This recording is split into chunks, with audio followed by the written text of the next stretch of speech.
elə ocaqlarımız var, inanıram və mütləq gedib ziyarət edir. Mütləq gedib ziyarət edir. Bayaqları biz danışdığı ruhlardan danışırdıq. Bir şey də yadıma düşdü. Bax, bizim o ocaqlar, müqəddəs ocaqlarımız, bizim o meşidlərimizin üstündə qumru quşları, göyərçin quşları çox olur. Görürsünüz, müqəddəs yerdir. Məhz ora toplaşırlar. Yenə deyirəm ki, o nənələrimiz deyir ki, onlar ruhlardır. Babalarımızın, nə bilim, kimlərin ruhudur, o müqəddəs yerə toplaşırlar. Onlara dən vermək, onları dənlətmək, nə bilim, nə deyirdi ki, çox belə savab sayılır. Savab demişdi. Nə bilim.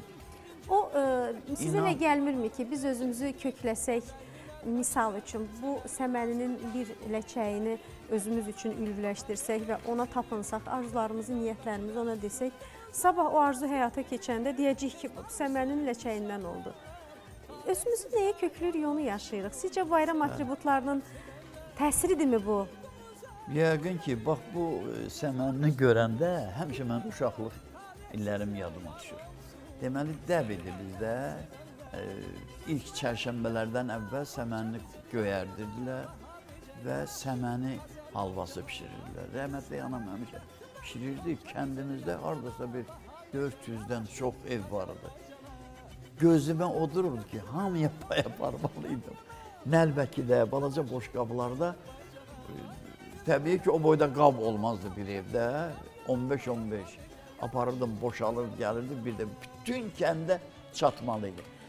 O da bir adət idi. Elə bir ki, bu səmənini mən aparıb verirdim, onlar boşaldırdılar, nəsə bir yumurta qoyurdular, 2 dənə konfet qoyurdular.